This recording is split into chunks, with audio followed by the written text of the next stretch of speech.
Hello दोस्तों, हम लोग PYQ सीरीज़ कर रहे हैं, मॉडर्न हिस्ट्री का कर रहे हैं, जो कि विभिन्न PCS एग्ज़ाम्स में पूछे जा चुके हैं और IAS में भी पूछे जा चुके हैं और आगे आने वाले किसी भी PCS एग्ज़ाम्स के लिए या फिर जनरल कंपटीशन जैसे railway, banking, SSC, Bihar SSC inter level, graduate level, Bihar दरोगा, इन सारों के लिए काफ़ी महत्वपूर्ण रहेंगे। तो चलिए करते हैं। मॉडर्न हिस्ट्री का क्वेश्चन है, हरिजन के प्रारंभकर्ता थे। हरिजन के प्रारंभकर्ता कौन थे? तो महात्मा गांधी जी थे। सी आंसर हो जाएगा। हरिजन के प्रारंभकर्ता गांधी जी थे। गांधी जी ने साप्ताहिक समाचार पत्रों के रूप में हरिजन अंग्रेजी में, हरिजन बंधु गुजराती में, हरिजन सेवक हिंदी में प्रारंभ किए थे। ठीक है, नेक्स्ट देखते हैं। गांधी जी द्वारा शुरू किया गया एक साप्ताहिक पत्र हरिजन का प्रथम अंक 11 फरवरी 1933 को निम्न शहरों में से कहाँ प्रकाशित किया गया? तो कहाँ प्रकाशित किया गया था? तो पूना, आज के पुणे, पूना को आज पुणे बोला जाता है। ठीक है, तो पूना से प्रकाशित किया गया था। गांधी जी द्वारा शुरू किया गया एक साप्ताहिक पत्र हरिजन का प्रथम अंक 11 फरवरी 1933 को निम्न शहरों में से कहाँ प्रकाशित किया गया था? तो पूना से प्रकाशित किया गया था, आज के पुणे से। गांधी जी द्वारा शुरू किया गया एक साप्ताहिक पत्र हरिजन का प्रथम अंक 11 फरवरी 1933 को यरवदा सेंट्रल जेल, पुणे, महाराष्ट्र से प्रकाशित किया गया था। ठीक है, मराठी पाक्षिक बहिष्कृत भारत किसने आरंभ किया था? तो बहिष्कृत भारत किसने आरंभ किया था? तो BR अम्बेडकर ने आरंभ किया था। ठीक है, मराठी पाक्षिक था बहिष्कृत भारत, वो BR अम्बेडकर ने प्रारंभ किया था। बी आंसर हो जाएगा। ठीक है, ध्यान रखेंगे।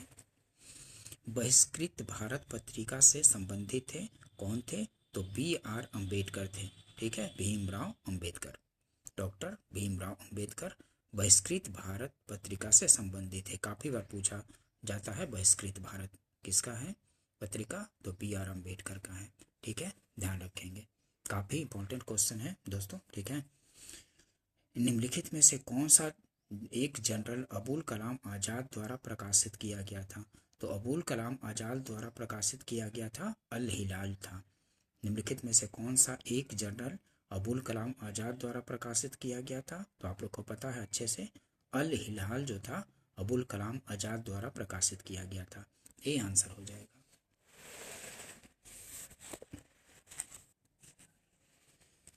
अबुल कलाम आजाद ने 1912 में उर्दू साप्ताहिक अल हिलाल का प्रकाशन प्रारंभ किया था। 1914 में अल हिलाल पर प्रेस एक्ट के तहत प्रतिबंध लगा दिया गया था। ठीक है, वर्ष 1920 में लाहौर से लाला लाजपत राय द्वारा उर्दू का कौन सा समाचार पत्र प्रारंभ किया गया था?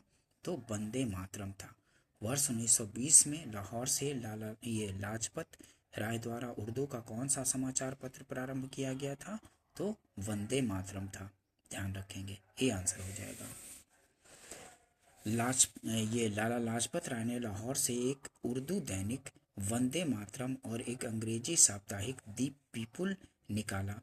इसके पहले वह संयुक्त राज्य अमेरिका में यंग इंडिया का प्रकाशन कर चुके थे।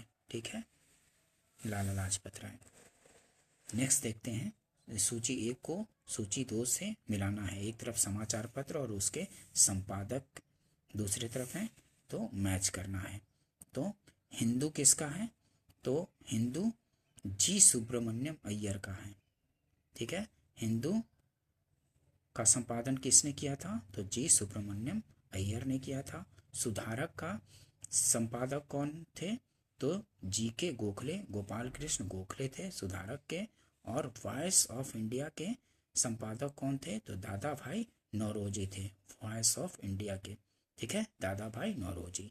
और बंगाली के संपादक कौन थे? तो SN बनर्जी थे, सुरेंद्रनाथ बनर्जी। बंगाली के संपादक थे SN बनर्जी, सुरेंद्रनाथ बनर्जी।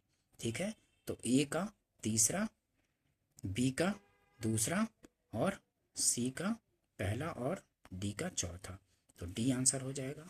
ठीक है, ध्यान रखेंगे, काफ़ी इंपॉर्टेंट क्वेश्चन है दोस्तों, तो इसको अच्छे से करेंगे। क्योंकि रिपीट होता रहता है क्वेश्चन संपादक समाचार पत्र से संबंधित। बॉम्बे क्रॉनिकल किसका था, फिर मैच करने के लिए है समाचार पत्र और प्रारंभ करने वाला व्यक्ति। तो बॉम्बे क्रॉनिकल किसका है, फिरोज शाह मेहता का था। ठीक है, बॉम्बे क्रॉनिकल को फिरोज शाह मेहता ने प्रारंभ किया था। कॉमनवेल्थ एनी बेसेंट का था। ठीक है, होम रूल आंदोलन के समय। ठीक है, कॉमनवेल्थ एनी बेसेंट का। ठीक है, आप लोग को पता है अच्छे से। कॉमनवेल्थ और न्यू इंडिया एनी बेसेंट का था। और लीडर मदन मोहन मालवीय, ये भी आप लोग को ध्यान होगा, लीडर मदन मोहन मालवीय। और सर्च लाइट सच्चिदानंद सिन्हा का है। ठीक है, सर्च लाइट सच्चिदानंद सिन्हा का है। तो ए का तीसरा, बी का पहला, सी का दूसरा और डी का चौथा। तो सी आंसर हो जाएगा, ध्यान रखेंगे सी आंसर होगा।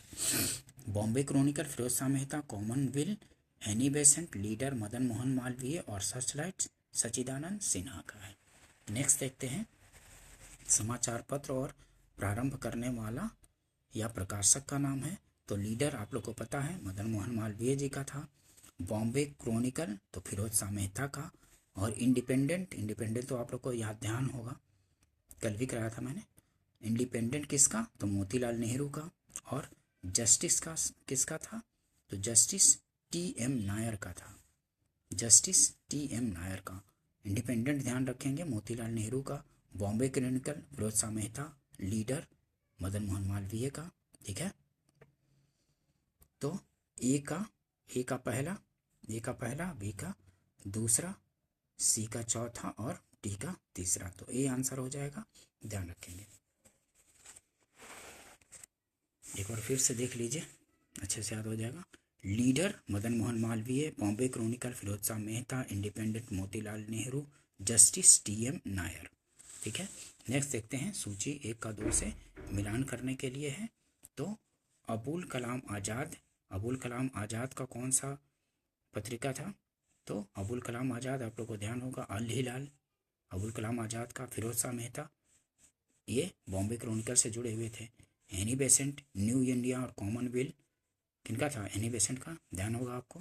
न्यू इंडिया और कॉमनवेल्थ, तो न्यू इंडिया है एनी बेसेंट का। महात्मा गांधी यंग इंडिया तो महात्मा गांधी। ठीक है, ध्यान रखेंगे। तो ए का दूसरा, बी का पहला, सी का चौथा और डी का तीसरा। तो ए आंसर हो जाएगा। ठीक है, ध्यान रखेंगे। Abul Kalam Azad, Al Hilal, Firoz Shah Mehta, Bombay chronicle, Annie Besant, new India और कॉमनवेल्थ इन्हीं का है। और महात्मा गांधी तो यंग इंडिया। काफ़ी बार पूछा जाता है यंग इंडिया और न्यू इंडिया के बारे में, देखो तो यहाँ कंफ्यूज नहीं करेंगे।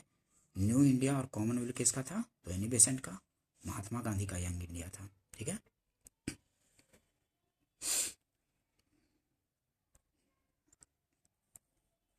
नीचे स्वाधीनता संग्रामियों तथा उनके द्वारा प्रारंभ समाचार पत्रों के नाम दिए गए हैं, इनमें से कौन सा जोड़ा गलत है। तो महात्मा गांधी का द पायनियर महात्मा गांधी का नहीं था। नेशनल हेराल्ड जवाहरलाल नेहरू का। ठीक है, ये केस अभी भी चलता है, राहुल गांधी और सोनिया गांधी को बुलाया जाता रहता है नेशनल हेराल्ड केस वाले में। ठीक है, ध्यान होगा आप लोग को। ठीक है, नेशनल हेराल्ड जवाहरलाल नेहरू इसके प्रारंभ करता थे। केसरी और मराठा से लोकमान्य तिलक थे। ठीक है, बाल गंगाधर तिलक। केसरी और मराठा आप लोग को ध्यान है। ठीक है, और अल हिलाल मौलाना अबुल कलाम आज़ाद, ये भी याद है आप लोग को। ठीक है, आगे बढ़ते हैं।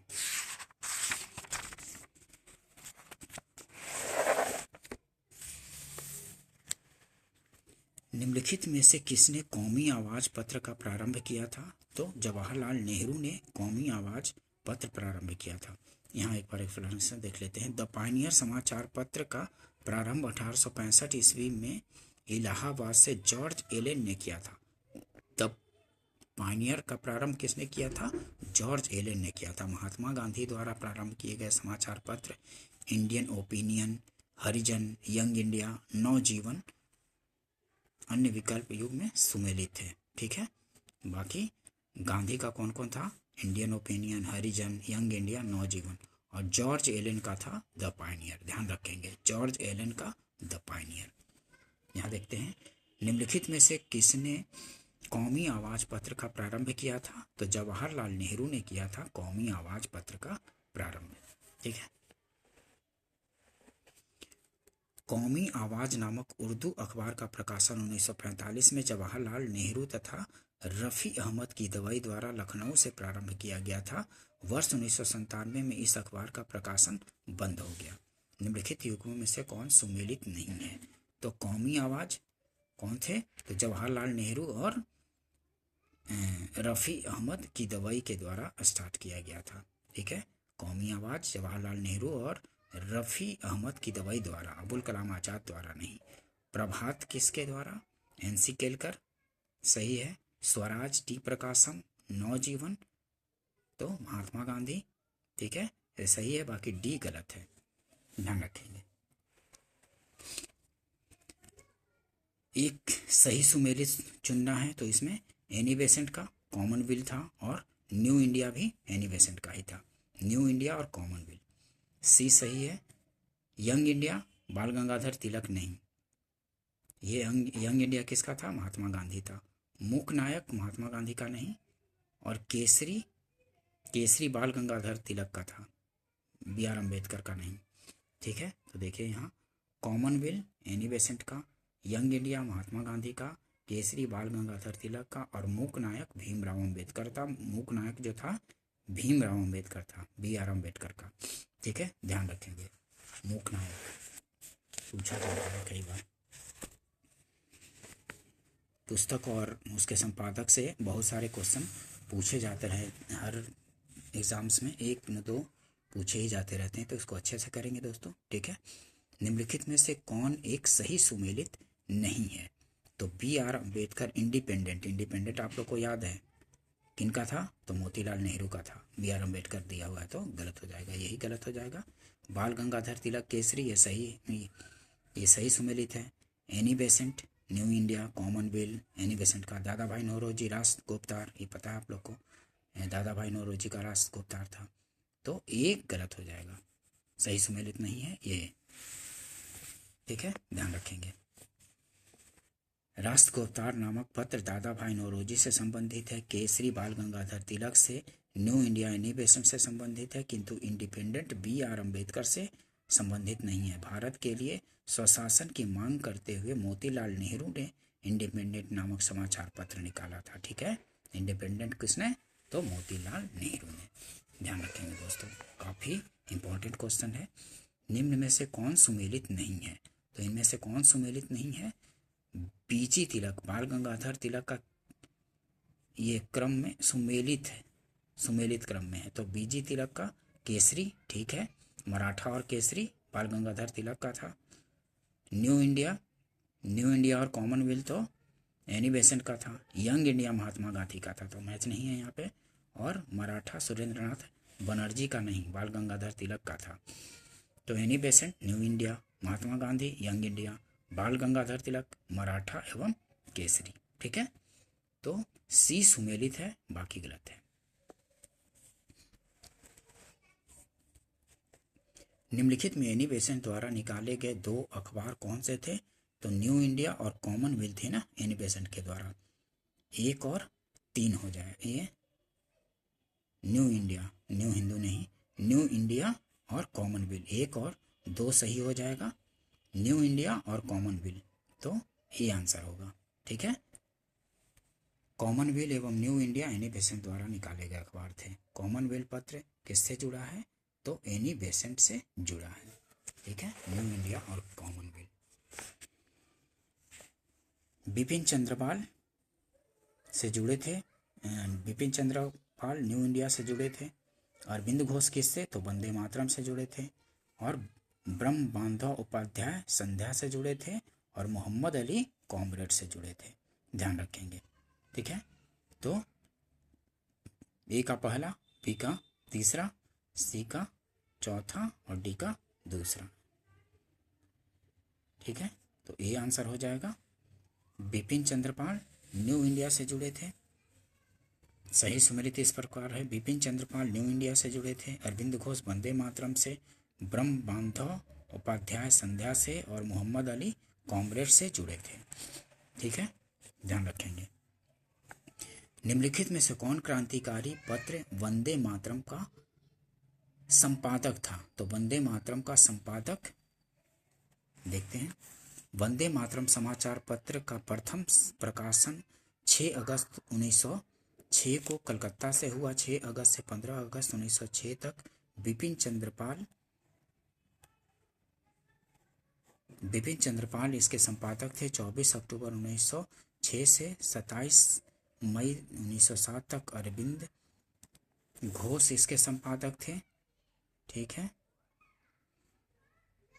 तब तक यह दैनिक प्रकाशित होता था, लेकिन 2 जून 1907 से इसका साप्ताहिक प्रकाशन भी शुरू हुआ। 28 मई से 22 दिसंबर 1907 तक अरविंद घोष के संपादकत्व में इसका दैनिक एवं साप्ताहिक दोनों पत्रों का प्रकाशन होता रहा, लेकिन बाद में इस समाचार पत्र का प्रकाशन बंद हो गया। पुनः 10 सितंबर 1909 को पेरिस से वंदे मातरम नाम से प्रथम पत्र प्रकाशित हुआ, जिसके संपादक हरदयाल थे। इस पत्र के प्रकाशक और वितरण का कार्य मैडम भीकाजी कामा ने किया था। इस पत्र के प्रकाशन और वितरण का कार्य मैडम भीकाजी कामा ने किया था। तो संपादक कौन कौन रहे थे? अरविंद घोष रहे थे, बिपिन चंद्रपाल रहे थे। तो इसमें नहीं दिया हुआ है, ठीक है, तो इसलिए ये मैच मतलब कि इसमें कोई नहीं है, ठीक है, इसलिए स्टार दिया गया है। संपादक और समाचार पत्र पत्रिकाएं, ठीक है, कौन किसके संपादक रहे हैं? तो एस ए डांगे किसके संपादक थे? तो दी सोशलिस्ट के संपादक थे। ए का चौथा।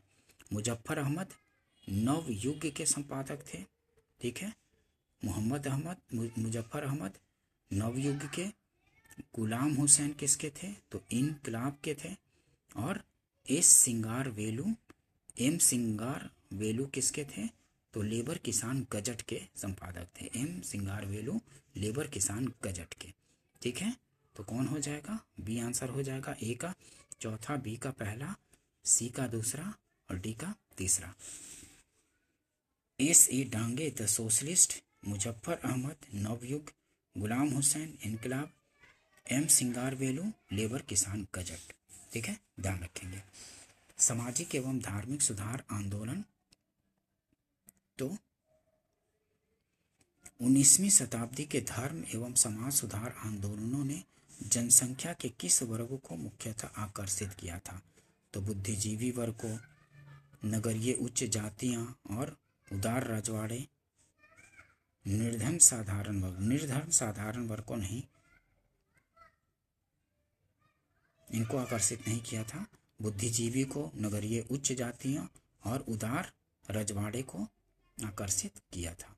तो 1, 2 और 4 हो जाएगा आंसर। 19वीं शताब्दी के धर्म एवं समाज सुधार आंदोलनों ने जनसंख्या के किस वर्ग को मुख्यतः आकर्षित किया? तो बुद्धिजीवी वर्ग, नगरीय उच्च जातियां और उदार रजवाड़े को आकर्षित किया था, ठीक है, ध्यान रखेंगे। नेक्स्ट देखते हैं।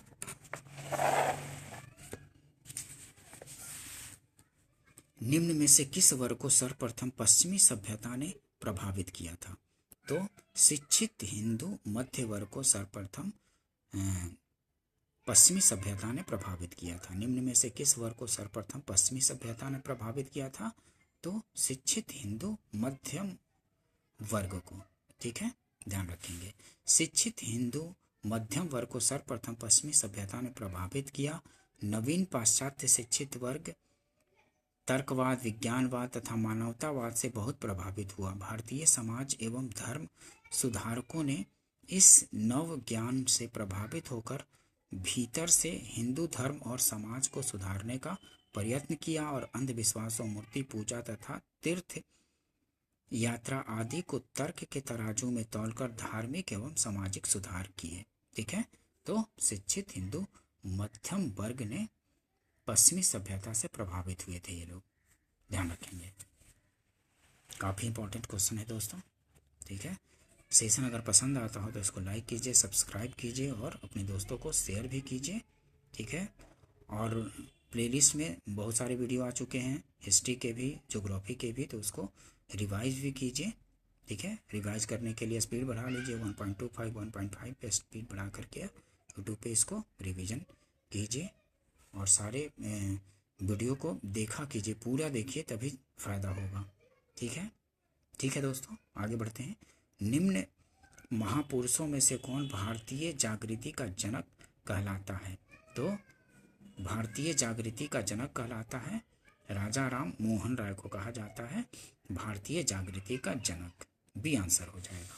ठीक है, राजा राम मोहन राय प्रथम भारतीय थे जिन्होंने सबसे पहले भारतीय समाज में व्याप्त बुराइयों के विरोध में आंदोलन चलाया। उनके नवीन विचारों के कारण ही 19वीं शताब्दी के भारत में पुनर्जागरण का उदय हुआ। राजा राम मोहन राय को भारतीय पुनर्जागरण का पिता, भारतीय राष्ट्रवाद का पैगंबर, अतीत और भविष्य के मध्य सेतु, भारतीय राष्ट्रवाद का जनक, आधुनिक भारत का पिता, प्रथम आधुनिक पुरुष तथा युगदूत कहा गया है राजा राम मोहन राय को। ध्यान रखेंगे, इनसे काफ़ी क्वेश्चन पूछे जाते हैं दोस्तों। ठीक है, राजा राम मोहन राय से। किसको भारतीय पुनर्जागरण का पिता कहा जाता है? तो राजा राम मोहन राय को भारतीय पुनर्जागरण का पिता कहा जाता है। ये आंसर होगा। भारतीय पुनर्जागरण आंदोलन के पिता कौन थे?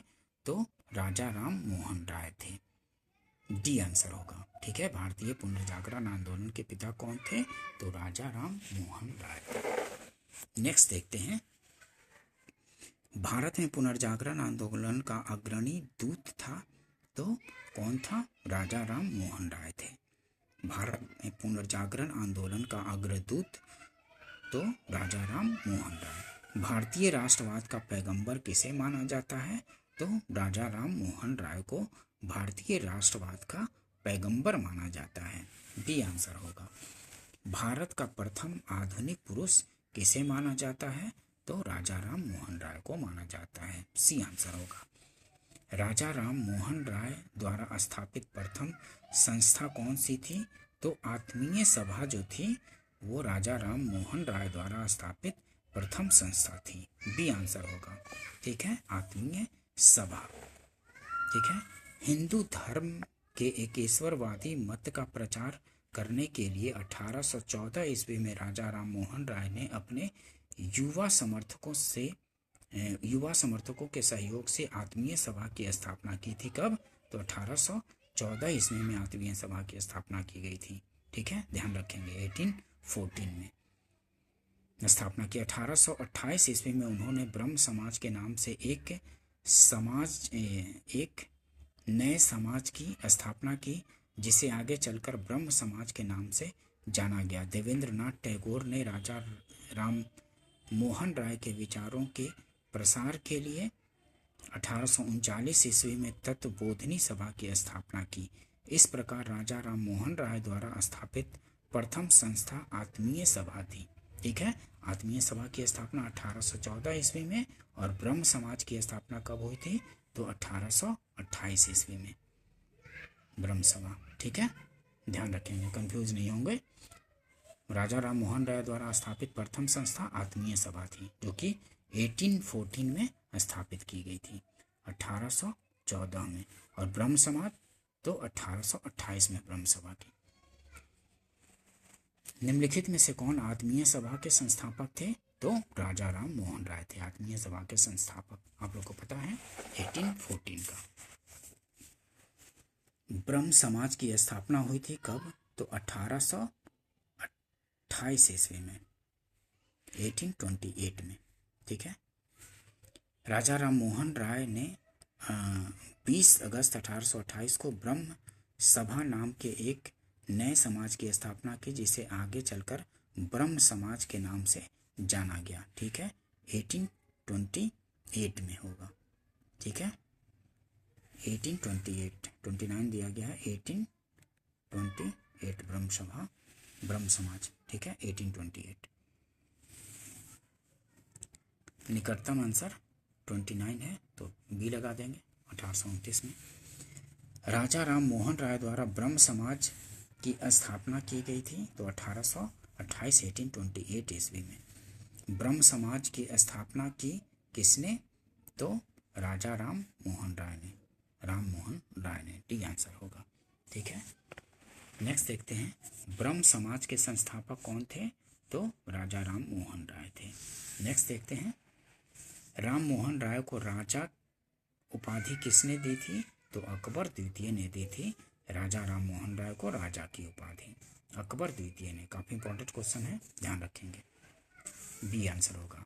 मुगल बादशाह अकबर द्वितीय ने राजा राम मोहन राय को राजा की उपाधि के साथ अपने दूत के रूप में 1830 ईस्वी में तत्कालीन ब्रिटिश सम्राट विलियम चतुर्थ के दरबार में भेजा था। राय को इंग्लैंड में सम्राट से मुगल बादशाह अकबर द्वितीय को मिलने वाली पेंशन की मात्रा बढ़ाने पर बातचीत करनी थी। इंग्लैंड के ब्रिस्टल में ही 27 सितंबर 1833 को राजा राम मोहन राय की मृत्यु हो गई, जहाँ उनकी समाधि है। इनकी राजा राम मोहन राय की समाधि कहाँ है? तो ब्रिटेन के ब्रिस्टल में ही है। पूछा जाता है कहाँ समाधि है, तो इंग्लैंड के ब्रिस्टल में ही है। ये उस समय के मुगल बादशाह का मतलब ब्रिटिश सम्राट के पास गए थे, पेंशन जो मिलता था उसको बढ़ाने के लिए, बात करने के लिए। ठीक है, लेकिन वहीं पे इंग्लैंड में इनकी मृत्यु हुई थी और ब्रिस्टल में ही इनकी समाधि है। पूछा जाता है, ध्यान रखेंगे। राजा राम मोहन राय की समाधि कहाँ है? तो इंग्लैंड के ब्रिस्टल में। ठीक है, सी आंसर होगा, इंग्लैंड के ब्रिस्टल में। भारतीय ब्रह्म समाज के संस्थापक कौन थे? तो भारतीय ब्रह्म समाज के संस्थापक केशव चंद्र सेन थे। ठीक है, ध्यान रखेंगे, भारतीय ब्रह्म समाज के संस्थापक केशव चंद्र सेन थे। ठीक है, नेक्स्ट देखते हैं, भारतीय राष्ट्रवाद का जनक किसे माना जाता है? तो कौन थे भारतीय राष्ट्रवाद के जनक? राजा राम मोहन राय थे। ठीक है, इनमें नहीं है नाम, तो डी आंसर हो जाएगा। सामाजिक एवं धार्मिक आंदोलनों के सूत्रपात राजा राम मोहन राय को भारत के नवजागरण का अग्रदूत, अतीत और भविष्य के मध्य सेतु, भारतीय राष्ट्रवाद के जनक, आधुनिक भारत के पिता, नव भारत के भोर का तारा, भारतीय राजनैतिक क्रांति के अग्रदूत, नवीन भारत के संदेश वाहक आदि माना जाता है। ठीक है, ब्रह्म समाज का सिद्धांत आधारित है किस पर? तो ब्रह्म समाज का सिद्धांत एकेश्वरवाद पर आधारित है। ध्यान रखेंगे, पूछा जाता है ब्रह्म समाज का सिद्धांत किस पर आधारित है? तो एकेश्वरवाद पर आधारित है। सी आंसर होगा, ध्यान रखेंगे। 1828 ईस्वी में राजा राम मोहन राय ने ब्रह्म समाज की नींव डाली। ब्रह्म समाज की स्थापना का उद्देश्य एकेश्वरवाद की उपासना, मूर्ति पूजा का विरोध तथा अवतारवाद का खंडन। ब्रह्म समाज ने सार्वभौम ईश्वर की उपासना पर बल दिया। 1830 ईस्वी में लिखे गए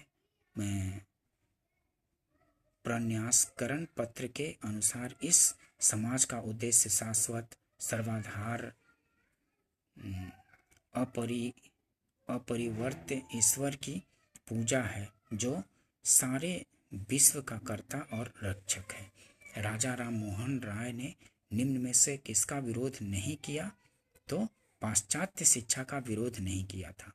बाल विवाह का किया था, सती प्रथा का किया था, मूर्ति पूजा का किया था, लेकिन पाश्चात्य शिक्षा के ये समर्थक रहे थे राजा राम मोहन राय, ना कि विरोधी। ठीक है, इस बात को ध्यान रखेंगे, सी आंसर होगा। नेक्स्ट देखते हैं, ब्रह्म समाज के बारे में निम्नलिखित में से कौन से कथन सही हैं? तो ब्रह्म समाज के बारे में, इसने मूर्ति पूजा का विरोध किया, सही है। धार्मिक ग्रंथों की व्याख्या के लिए इसने पुरोहित वर्ग को अस्वीकार किया। ठीक है, धार्मिक ग्रंथों की व्याख्या के लिए इसने पुरोहित वर्ग को अस्वीकार किया था, तो ये भी सही है। इसने इस सिद्धांत का प्रचार किया कि वेद त्रुटिहीन है, तो ऐसा नहीं बोला था। इसने इस सिद्धांत का प्रचार किया कि वेद त्रुटिहीन है, ऐसी बात नहीं बोली गई थी इनके द्वारा। तो पहला और दूसरा सही है, तो बी आंसर हो जाएगा, केवल 1 और 2। इसने मूर्ति पूजा का विरोध किया। धार्मिक ग्रंथों की व्याख्या के लिए इसने पुरोहित वर्ग को अस्वीकार किया था। ठीक है, देखते हैं, ब्रह्म समाज की स्थापना राजा राम मोहन राय द्वारा 1828 ईस्वी में की गई थी। इसके प्रमुख सिद्धांत निम्न थे: एकेश्वरवाद पर विश्वास एवं हिंदू धर्म को कुरीतियों से मुक्त कराना, मूर्ति पूजा का विरोध तथा पुरोहितों के वर्चस्व पर कुठाराघात किया गया था। ठीक है, पुरोहितों के वर्चस्व पर कुठाराघात। स्त्रियों की स्थिति को सुधारना। वेदों को त्रुटिहीन मानने वाले स्वामी दयानंद सरस्वती थे। ठीक है, वेदों को त्रुटिहीन मानने वाले स्वामी दयानंद सरस्वती थे। इस प्रकार कथन 1 और 2 ब्रह्म समाज के संदर्भ में सही है, जबकि 3 सही नहीं है। ठीक है, तो बी आंसर हो जाएगा, 1 और 2 सही है। 19वीं शताब्दी के उत्तरार्ध में नव हिंदूवाद, न्यू हिंदुइज्म के सर्वश्रेष्ठ प्रतिनिधि कौन थे? तो स्वामी विवेकानंद थे। 19वीं शताब्दी के उत्तरार्ध में नव हिंदूवाद के सर्वश्रेष्ठ प्रतिनिधि तो स्वामी विवेकानंद थे। नव हिंदूवाद के सर्वश्रेष्ठ प्रतिनिधि, ठीक है, स्वामी विवेकानंद। नेक्स्ट देखते हैं, विवेकानंद ने शिकागो में आयोजित पार्लियामेंट ऑफ वर्ल्ड रिलीजन्स में भाग लिया था। कब लिया था? तो 1893 में लिया था। विवेकानंद के बारे में भी काफ़ी क्वेश्चन पूछे जाते हैं, तो उसको ध्यान से करेंगे दोस्तों। विवेकानंद ने शिकागो में आयोजित पार्लियामेंट ऑफ वर्ल्ड रिलीजन्स में भाग लिया था। कब? तो 1893 में लिया था, 1893 में। स्वामी विवेकानंद ने शिकागो में आयोजित विश्व धर्म सम्मेलन में अपना भाषण कब दिया था? तो 1893 में। यहाँ पे नहीं है 93, 1893 है। ठीक है, ध्यान रखेंगे 1893। मध्य प्रदेश लोक सेवा आयोग ने इस प्रश्न को गलत मानते हुए इसके लिए बोनस अंक दिया था। ठीक है, क्योंकि 1893 यहाँ नहीं दिया गया है। वर्ष 1893 में शिकागो में आयोजित अंतर्राष्ट्रीय धर्मों की संसद से किसका नाम जुड़ा था? तो स्वामी विवेकानंद शिकागो गए थे धर्म संसद में। ठीक है, स्वामी विवेकानंद। किस वर्ष स्वामी विवेकानंद ने विश्व धर्म संसद में भाग लिया था? तो 1893 में लिया था। ये आंसर होगा। ठीक है, शिकागो में 1893, 1893। ठीक है, काफ़ी इंपॉर्टेंट क्वेश्चन है, इसको ध्यान रखेंगे। रिपीट होते रहते हैं क्वेश्चन किसी भी एग्जाम्स में, चाहे वो पीसीएस हो या फिर जनरल कंपटीशन। इनमें से किस प्रख्यात समाज सुधारक ने ज्ञान योग, कर्म योग तथा राजयोग नामक पुस्तकें लिखी थी? तो स्वामी विवेकानंद ने लिखी थी। ठीक है, इनमें से किस प्रख्यात समाज सुधारक ने ज्ञान योग, कर्म योग तथा राजयोग नामक पुस्तकें लिखी थी? तो स्वामी विवेकानंद ने लिखी थी। स्वामी विवेकानंद ने ज्ञान योग, कर्म योग तथा राजयोग नामक पुस्तकें लिखी। 1893 ईस्वी में वे शिकागो गए, जहां उन्होंने वर्ल्ड पार्लियामेंट ऑफ रिलीजन, विश्व धर्म संसद में अपना सुप्रसिद्ध भाषण दिया। 1897 ईस्वी में इन्होंने रामकृष्ण मिशन की स्थापना की थी। ये काफ़ी इंपॉर्टेंट क्वेश्चन है। 1897 में विवेकानंद ने ही रामकृष्ण मिशन की स्थापना की थी, ये भी ध्यान रखेंगे। ठीक है, 1893 में तो शिकागो गए थे विश्व धर्म संसद में, और 1897 ईस्वी में रामकृष्ण मिशन की स्थापना भी इनके द्वारा की गई थी, विवेकानंद के द्वारा। रामकृष्ण मिशन की स्थापना किसने की थी? तो स्वामी विवेकानंद ने। कब की थी? तो 1897 ईस्वी में, 1897। डेट टाइमलाइन को याद करते जाएंगे दोस्तों, ठीक है, क्योंकि पूछे जाते हैं। 1897 में। रामकृष्ण मिशन किसके द्वारा प्रारंभ किया गया? तो स्वामी विवेकानंद के द्वारा। रामकृष्ण मिशन किसके द्वारा प्रारंभ किया गया? तो स्वामी विवेकानंद के द्वारा 1897 में। रामकृष्ण मिशन की स्थापना 1897 ईस्वी में किसने की थी? तो स्वामी विवेकानंद ने की थी। ये आंसर होगा। ठीक है, स्वामी विवेकानंद ने, ये आंसर होगा। स्वामी विवेकानंद ने रामकृष्ण मिशन की स्थापना की वर्ष 1897 ईस्वी में। देखिए कितना बार पूछा गया है। स्वामी विवेकानंद ने रामकृष्ण मिशन की स्थापना की थी 1897 ईस्वी में। डी आंसर होगा। स्वामी विवेकानंद द्वारा रामकृष्ण मिशन की स्थापना की गई तो 1897 में। डी आंसर होगा। शारदा मणि कौन थी? तो शारदा मणि कौन थी? रामकृष्ण परमहंस की पत्नी थी। ठीक है, बी आंसर होगा। शारदा मणि कौन थी? तो रामकृष्ण परमहंस की पत्नी थी। बी आंसर होगा। ठीक है। शारदा मणि मुखोपाध्याय, जिन्हें शारदा देवी के नाम से जाना जाता है, का विवाह 23 वर्षीय रामकृष्ण परमहंस से 5 वर्ष की उम्र में 1895 में हुआ था। ठीक है, ध्यान रखेंगे। दयानंद सरस्वती द्वारा स्थापित, दयानंद सरस्वती किस संस्था की स्थापना की थी? तो आर्य समाज की स्थापना की थी। ठीक है, आर्य समाज की स्थापना दयानंद सरस्वती ने की थी। ठीक है, बी आंसर होगा। दयानंद सरस्वती, जिनका मूल नाम मूल शंकर था। ठीक है, दयानंद सरस्वती मूल शंकर ने 7 अप्रैल 1875 को बम्बई में आर्य समाज की स्थापना की थी। कहाँ की थी? तो बम्बई में। कब की थी? तो 1875। ये डेट, टाइमलाइन ध्यान रखेंगे और जगह भी याद रखेंगे। दयानंद सरस्वती, इनका मूल नाम मूल शंकर था। ठीक है, दयानंद सरस्वती मूल शंकर ने, काफ़ी ये सब भी पूछा जाता है। 7 अप्रैल 1875 को बम्बई में आर्य समाज की स्थापना की, जिसका मुख्य उद्देश्य प्राचीन वैदिक धर्म की शुद्ध रूप से पुनः स्थापना करना था। आर्य समाज आंदोलन का प्रसार प्रायः पाश्चात्य प्रभावों की प्रतिक्रिया के रूप में हुआ। 1877 ईस्वी में आर्य समाज का मुख्यालय लाहौर में स्थापित किया गया, जिसके उपरांत आर्य समाज का अधिक प्रचार हुआ।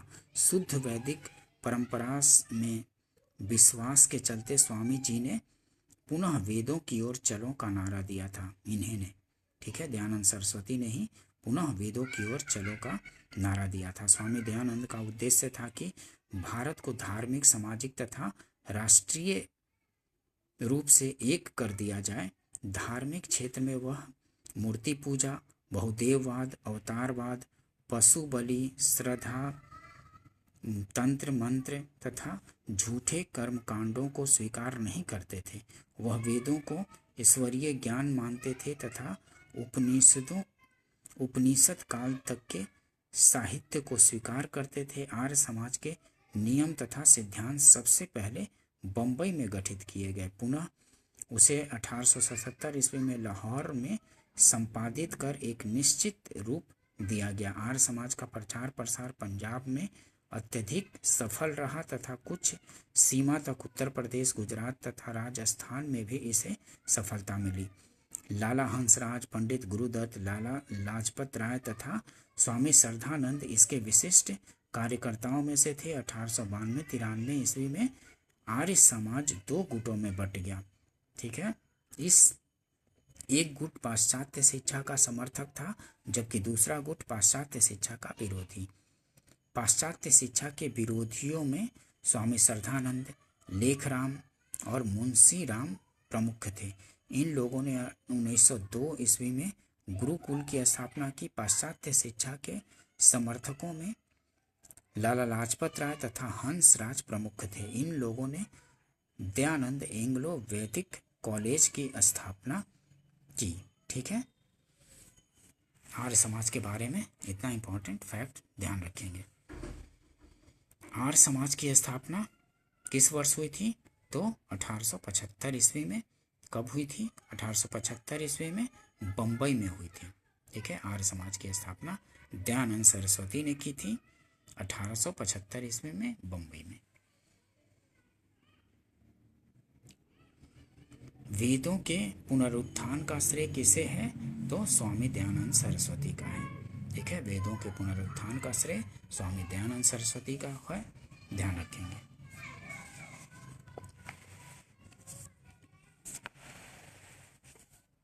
एक्सप्लेनेशन देखते हैं थोड़ा। आर्य समाज के संस्थापक स्वामी दयानंद सरस्वती शुद्ध वैदिक परंपराओं में विश्वास करते थे। उन्होंने वेदों की ओर लौटो का नारा दिया। उत्तर वैदिक काल से आज तक सभी अन्य मतों को उन्होंने पाखंड या झूठे धर्म की संज्ञा दी। 1863 ईस्वी में उन्होंने झूठे धर्मों का खंडन करने के लिए पाखंड खंडनी पताका लहराई। स्वामी दयानंद सरस्वती वेदों को भारत के आधार स्तंभ के रूप में देखते थे। उनका विश्वास था कि हिंदू धर्म और वेद जिस पर भारत का पुरातन समाज टिका था, शाश्वत, अपरिवर्तनीय, धर्मातीत तथा दैवीय है। इसलिए उन्होंने वेदों की ओर लौटो तथा वेद ही समस्त ज्ञान के स्रोत हैं का नारा दिया। ठीक है, ध्यान रखेंगे। वेदों की ओर चलो किसने कहा था? तो किसने? दयानंद सरस्वती ने कहा था। ठीक है, बी आंसर होगा। निम्न में से कौन भारत का मार्टिन लूथर कहलाता है? तो भारत का मार्टिन लूथर किसको कहा जाता है? तो स्वामी दयानंद सरस्वती को ही बोला जाता है। ये आंसर होगा। सत्यार्थ प्रकाश की रचना की गई थी। तो सत्यार्थ प्रकाश की रचना की गई थी स्वामी दयानंद सरस्वती द्वारा। सत्यार्थ प्रकाश स्वामी दयानंद सरस्वती द्वारा। काफ़ी इंपॉर्टेंट क्वेश्चन है, काफ़ी रिपीट होता है। देखिए कितने बार पूछा गया है। सत्यार्थ प्रकाश की रचना की गई थी तो स्वामी दयानंद सरस्वती द्वारा की गई थी। ध्यान रखेंगे दोस्तों, काफ़ी बार रिपीट होते रहते हैं। नेक्स्ट देखते हैं, सत्यार्थ प्रकाश पवित्र पुस्तक है किसकी? तो आर्य समाज की पुस्तक है। ठीक है, सत्यार्थ प्रकाश पवित्र पुस्तक है किसकी? तो आर्य समाज की पुस्तक है। ये आंसर होगा। निम्नलिखित संगठनों में से किसने शुद्धि आंदोलन का समर्थन किया था? तो शुद्धि आंदोलन का समर्थन आर्य समाज ने किया था। ये आंसर होगा। स्वामी दयानंद सरस्वती द्वारा 1875 ईस्वी में बंबई में स्थापित आर्य समाज ने धर्म परिवर्तित हिंदुओं की हिंदू धर्म में वापसी हेतु शुद्धि आंदोलन का समर्थन किया था। ठीक है, ध्यान रखेंगे। निम्न में से किसने कहा था अच्छा शासन स्वशासन का स्थानापन नहीं है? ठीक है, अच्छा शासन जो है स्वशासन का स्थानापन नहीं है। तो किसने कहा था? स्वामी दयानंद सरस्वती ने। किसने कहा था अच्छा शासन स्वशासन का स्थानापन नहीं है? तो स्वामी दयानंद सरस्वती ने बोला था। स्वामी दयानंद सरस्वती विदेशी दासता को एक अभिशाप मानते थे और स्वतंत्रता एवं लोकतंत्र के हिमायती थे। ठीक है, उनके आर्थिक विचारों में स्वदेशी का विशेष महत्व था। राजनीतिक क्षेत्र में वे कहते थे कि बुरे से बुरा देसी राज्य अच्छे से अच्छे विदेशी राज्य से अच्छा है। उनकी शिक्षा के फलस्वरूप उनके अनुयायियों में स्वदेशी और देशभक्ति की भावना कूट कूट कर भरी थी और भारतीय स्वाधीनता आंदोलन में भी ये लोग अग्रगामी रहे। ठीक है, ये सब इम्पोर्टेंट है काफ़ी। किसी भी तरह से क्वेश्चन पूछे जा सकते हैं तो डिटेल्स भी ठीक से करेंगे। निम्न में से किस व्यक्ति ने सर्वप्रथम स्वराज्य शब्द का प्रयोग किया और हिंदी को राष्ट्रभाषा माना? तो स्वामी दयानंद सरस्वती ही थे। स्वामी दयानंद ने ही सर्वप्रथम स्वराज्य शब्द का प्रयोग किया और हिंदी को राष्ट्रभाषा माना। तो स्वामी दयानंद सरस्वती ने। ठीक है, सर्वप्रथम स्वामी दयानंद सरस्वती ने स्वराज शब्द का प्रयोग किया और हिंदी को राष्ट्रभाषा के रूप में स्वीकार किया। उन्होंने ही सबसे पहले विदेशी वस्तुओं के बहिष्कार और स्वदेशी को अपनाने पर बल दिया। ये सभी विचार भारतीय स्वतंत्रता आंदोलन के मुख्य अंग बने। इस दृष्टि से आर्य समाज ने राजनीतिक चेतना और जागृति में महत्वपूर्ण योगदान दिया। दयानंद सरस्वती के अनुसार बुरे से बुरा देसी राज्य अच्छे से अच्छा विदेशी राज्य से अच्छा है। उनके आर्थिक विचारों में स्वदेशी का विशेष महत्व था। ठीक है, ध्यान रखेंगे। नेक्स्ट देखते हैं, निम्नलिखित को काल अनुक्रम में रखिए। तुलसीदास, राजा राम मोहन राय, स्वामी विवेकानंद, दयानंद सरस्वती कब के हैं? तो तुलसीदास का काल 16वीं सदी ईस्वी का है। राजा राम मोहन राय का 1772 से 1833 ईस्वी का और दयानंद सरस्वती का 1824 से 1883, विवेकानंद का 1863 से 1902 ईस्वी थे। तो बी आंसर हो जाएगा 1, 2। तुलसीदास 16वीं शताब्दी के हैं, राजा राम मोहन राय 1772 से 1833 के और दयानंद सरस्वती 1824 से 83 और दयानंद सरस्वती दयानंद सरस्वती कब के? 1824 से 83 और स्वामी विवेकानंद 1863 से 1902। तो 1, 2, 4, 3 हो जाएगा। ध्यान रखेंगे। क्रम लगाने के लिए भी पूछ दिए जाते हैं। प्रार्थना समाज संस्था के संस्थापक कौन थे? तो प्रार्थना समाज संस्था के संस्थापक महादेव गोविंद रानाडे थे।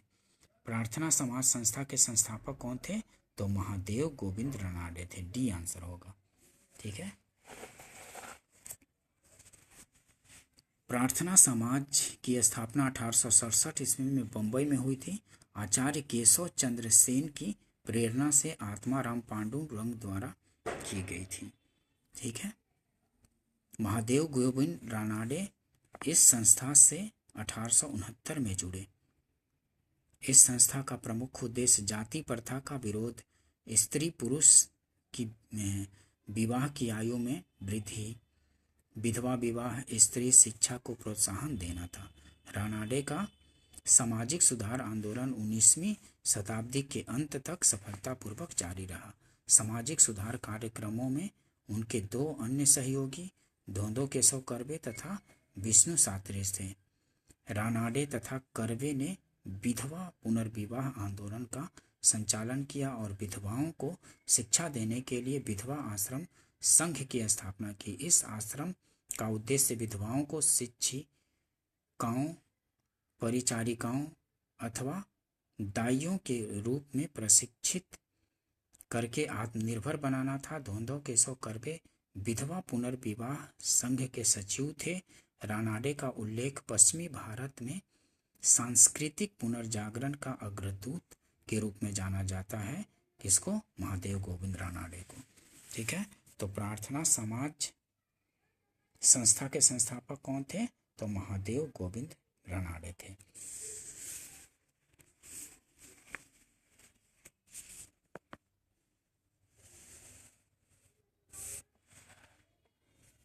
नेक्स्ट देखते हैं, निम्नलिखित में से किसने महाराष्ट्र में प्रार्थना समाज की स्थापना की थी? तो आत्माराम पांडुरंग ने इसकी स्थापना की थी। तो केशव चंद्र सेन के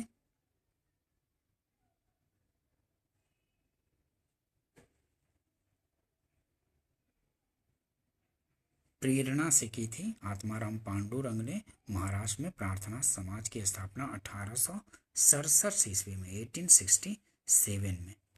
ठीक है, ध्यान रखेंगे महाराष्ट्र में। ठीक है। प्रार्थना समाज के संस्थापक कौन थे? तो प्रार्थना समाज के संस्थापक आत्माराम पांडुरंग थे। ध्यान रखेंगे, ये आंसर हो जाएगा। महाराष्ट्र में प्रार्थना समाज का मुख्य संचालक कौन था? तो महाराष्ट्र में प्रार्थना समाज का मुख्य संचालक जो थे एम.जी. रानाडे, महादेव गोविंद रानाडे थे। ठीक है, महादेव गोविंद रानाडे। बी आंसर होगा।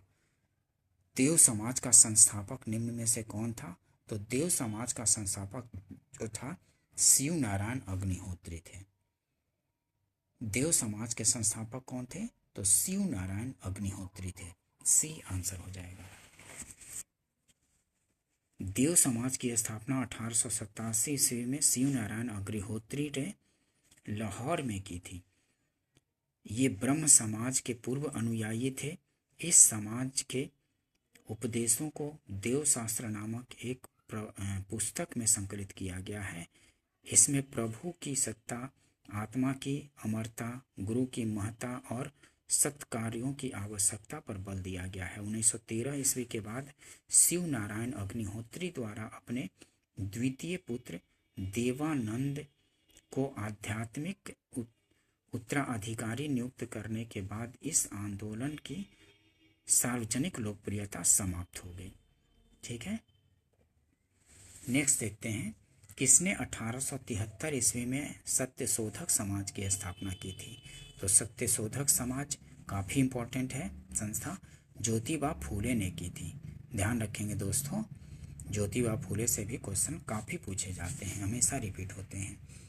किसने 1873 ईस्वी में सत्यशोधक समाज की स्थापना की थी? तो ज्योतिबा फूले ने की थी 1873 में। टाइमलाइन भी ध्यान रखते चलेंगे। सत्यशोधक समाज की स्थापना किसने की थी? तो ज्योतिबा फूले ने की थी। सी आंसर होगा। गुलामगिरी का लेखक कौन था? तो ज्योतिबा फूले थे। गुलामगिरी के लेखक ज्योतिबा फूले थे। ध्यान रखेंगे दोस्तों। नेक्स्ट देखते हैं दोस्तों, अगर सेशन पसंद आता हो तो इसको लाइक कीजिए, शेयर कीजिए, सब्सक्राइब कीजिए और प्लेलिस्ट में जा कर के अगर वीडियो को देख लिया आपने तो स्पीड बढ़ा करके 1.25 1.5 पे स्पीड बढ़ा करके इनको रिवाइज भी किया कीजिए किसी एग्ज़ाम्स के पहले, क्योंकि कोई भी एग्ज़ाम देते हैं और रिवीजन अगर नहीं करेंगे तो फिर पढ़ा हुआ उतना याद नहीं रहेगा, उतना यूज़फुल मतलब कि एग्ज़ाम्स में यूज नहीं हो पाएगा। इसलिए अगर रिवाइज करते हैं तो आप फिर अच्छे तरीके से इन सब को ध्यान में रख पाते हैं और अगर क्वेश्चन पूछे जाते हैं तो वो फिर सही होने का ज़्यादा वो हो जाता है। ठीक है कि ज़्यादा सही होंगे क्वेश्चन तो आपका सिलेक्शन का रेट बढ़ जाएगा। ठीक है, सिलेक्शन के काफ़ी करीब होंगे आप। देखते हैं आगे क्वेश्चन। सत्यशोधक आंदोलन चलाया था, किसने चलाया था? तो ज्योतिबा फूले ने चलाया था सत्यशोधक आंदोलन। सी आंसर होगा। महात्मा ज्योतिबा फूले द्वारा किस संगठन की स्थापना की गई थी? तो सत्यशोधक समाज की स्थापना की गई थी। सी आंसर होगा। ठीक है, नेक्स्ट देखते हैं पिछड़े वर्गों का उत्थान किसका मुख्य कार्यक्रम था? तो पिछड़े वर्गों का उत्थान जो था सत्यशोधक समाज का मुख्य कार्यक्रम था। बी आंसर हो जाएगा।